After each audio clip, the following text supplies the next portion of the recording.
Salut à tous et à toutes, on se retrouve aujourd'hui pour la critique réac numéro 45. On va s'intéresser aujourd'hui à Banlieue 13 Ultimatum, produit par EuropaCorp sur un scénario de Luc Besson, sorti en 2009.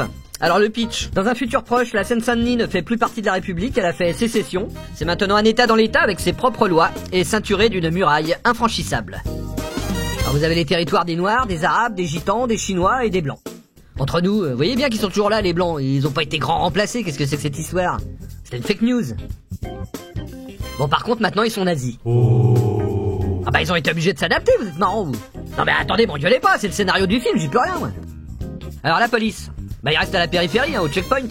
Ah et puis c'est pas la fête hein, parce que comme d'habitude dans les films de Besson ils passent pour des bras cassés quoi, des baves tout fragiles. Mais non mais c'est pas méchant, c'est pas de l'autoflagellation, c'est pas anti-France. C'est juste commercial, c'est du marketing. C'est pour plaire aux jeunes, c'est pas méchant. Alors mitraillage, attaque du commissariat au lance-roquettes, ah bon les joyeusetés habituelles quoi. Alors j'aime beaucoup cette réflexion de Jean Gabin.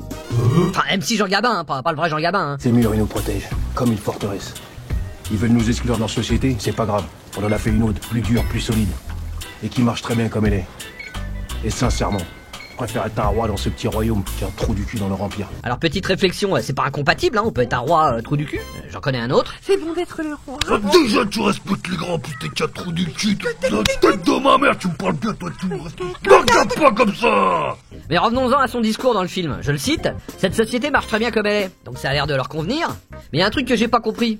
Bon, ok, c'est devenu un état dans l'état, c'est autogéré, ok. Mais est-ce qu'on continuera à toucher... Non, je dis on parce que moi, je suis dans le 93.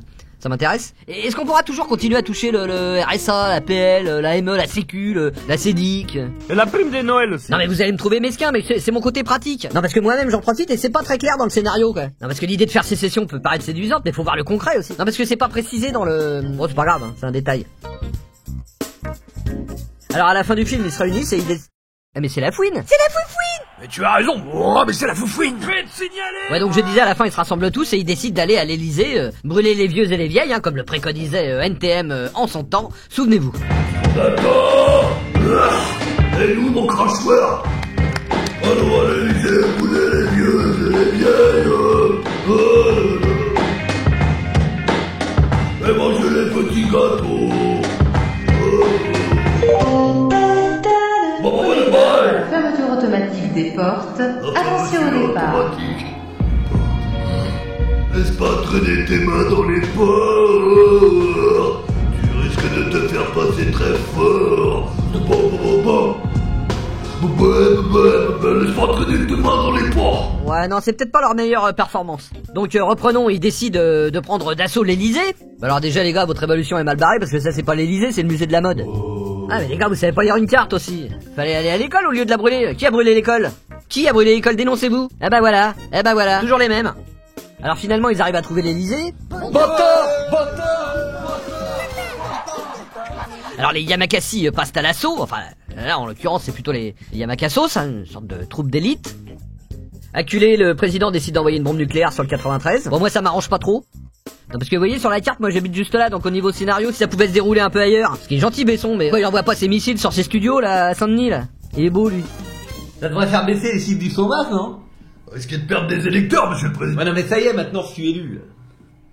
Alors, ça y est. La bombe est prête, monsieur le président. En plus il y a Meuse du Nord qui habite là-bas, ça lui fera les pieds. Aux quatre coins de Paris qu'on va le retrouver, éparpillé façon puzzle. Énerve avec tes détournements, c'est de voter. Je vote pas. En plus c'est les réacs, moi je préfère prendre tout. Alors pendant ce temps-là les gueux prennent d'assaut l'Elysée, bon ça fait un peu zombie hein.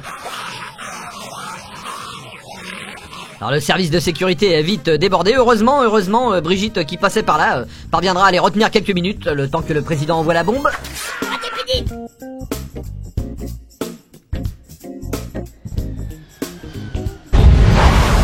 C'est beau, faut reconnaître.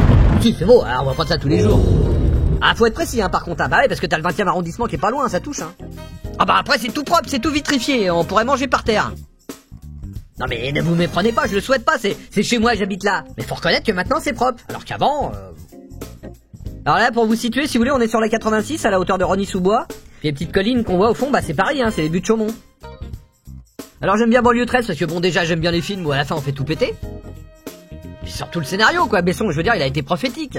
Parce que plus les années passent et plus ça se concrétise. Ah bah là Orwell il peut aller se rhabiller hein, un génie. Bon j'ai pris quelques libertés avec le scénario hein, ça s'est pas tout à fait passé comme ça.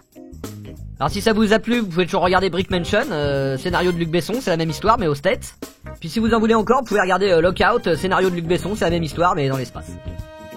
Et sinon je ne saurais que trop vous conseiller de regarder le cultissime Escape from New York, sorti en 1981, réalisé par John Carpenter, à qui Besson vient de verser 500 000 € de dommages et intérêts pour plagiat. Non mais là j'ai l'air de faire du Besson bashing, mais je l'aime bien au fond de moi, j'ai une petite affection pour lui quand même. Mais non mais faut reconnaître, quand j'étais gamin il m'a donné du bonheur, c'est pas rien. Faudra vraiment être le dernier des ingrats pour oublier ça. Mais bon, on peut quand même être taquin. Il est taquin, hein. Voilà, c'était la critique réac numéro 45, donc dites-moi dans les commentaires si vous voulez qu'on fasse les 43 précédents, parce que déjà ils n'existent pas.